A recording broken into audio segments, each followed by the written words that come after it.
Welcome to Debshi silks. So இன்னைக்கு நீங்கள் பார்த்துட்டு இருக்கிறது ஒரு பியூட்டிஃபுல்லான சில்க் காட்டன் சாரீ. இந்த சென்ஸ் சாரீ பேசிக்காகவே நல்லா ஒரு காட்டன் தான், பட் இதில் இருக்கிற மோட்டிவ் அண்ட் பார்டர் வந்து உங்களுக்கு ஜரியில் வருது. சீரியஸ்லி ஒரு சூப்பரான ஒரு பிளசன்ட் லுக்கிங் காம்போன்னு சொல்லலாம். எதர் சின்ன சின்ன ஃபங்க்ஷன்ஸ்க்கோ ஆர் ஆஃபீஸ்க்கோ நீங்கள் வேர் பண்ணிட்டு போகலாம்.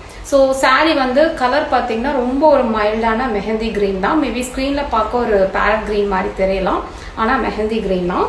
அண்ட் இதில் மோட்டிவ் பார்த்தீங்கன்னா சில்வர் ஜரியில் இந்த மாதிரி லீஃப் மோட்டிவ் வந்துடும். அண்ட் பார்டரில் வந்து உங்களுக்கு half white and silver zari இந்த மாதிரி ஹைலைட் பண்ணி வந்திருக்கு. So this is full view of the sari. Very very neat and decent looking. And then sari ஃபுல்லாகவே உங்களுக்கு அங்கங்கே இந்த மோட்டிவ் வந்துடுது. அண்ட் தென் இதுக்கு பல்லு இந்த மாதிரியும் ஓகே. அண்ட் தென் இதுக்கு ப்ளவுஸ் வந்து இந்த மாதிரி வந்துடுது. Okay, so this is the blouse. So ப்ளவுஸுமே உங்களுக்கு ஒரு மாதிரி ஹாஃப் ஒயிட்டில் தான் வருது. Overall view of the sari இப்படி தான் இருக்கும். ஸோ பிடிச்சிருக்குன்னா டிஎம் பண்ணுங்கள் ஆர் வாட்ஸ்அப் பண்ணுங்கள். ஓகே.